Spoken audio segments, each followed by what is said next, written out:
The Ethics and Anti-Corruption Commission continues to oppose the amendments that were introduced to the Conflict of Interest Bill by the Senate of the Republic of Kenya.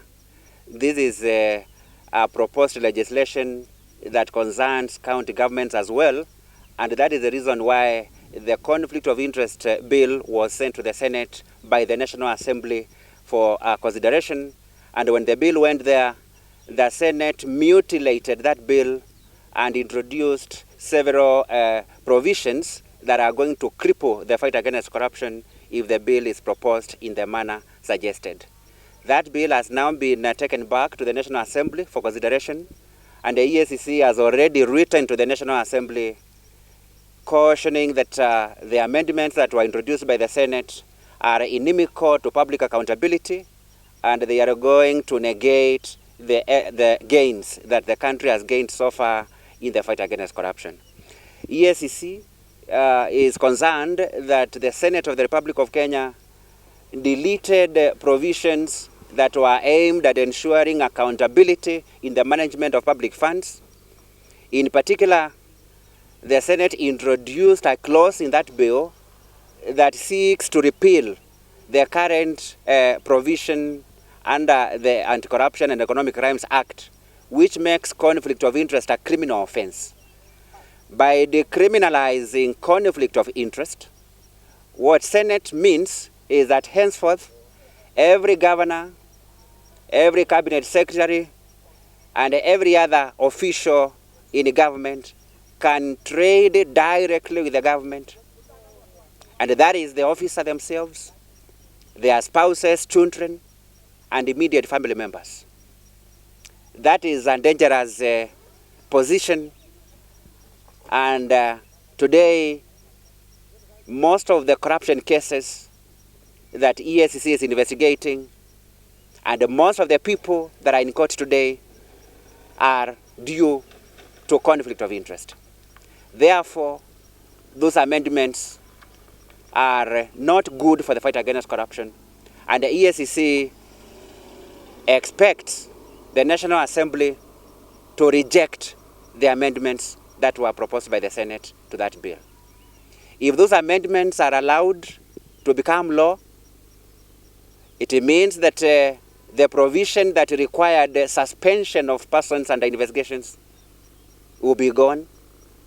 That means that the challenges that we have today of investigating people while they remain in office will still be there. When you investigate a person while they are in office and they have power to influence or interfere with the integrity of the investigation, that remains a big challenge. And that is why the bill proposed to have persons under investigations suspended until they are cleared. But that provision has been deleted by the Senate. The Senate also deleted a provision in the bill that required state officials to submit their worthy declarations to Eacc.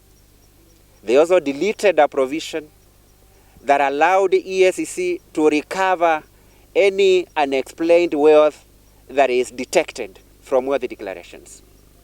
The Senate also deleted a provision in the bill extinguishing the mandate of Eacc to investigate conflict of interest, with the result that if those amendments are allowed to become law, then Eacc will not be able to investigate cases of conflict of interest whereby state officials such as governors use their positions to directly trade with their offices to make payments for goods that are not supplied.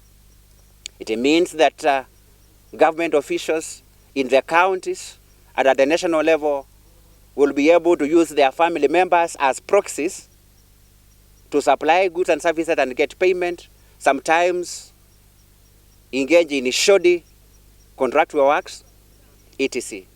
So we want that bill either returned to its original position or rejected altogether, because it no longer represents the progressive provisions that were contained in the initial bill as approved by the cabinet.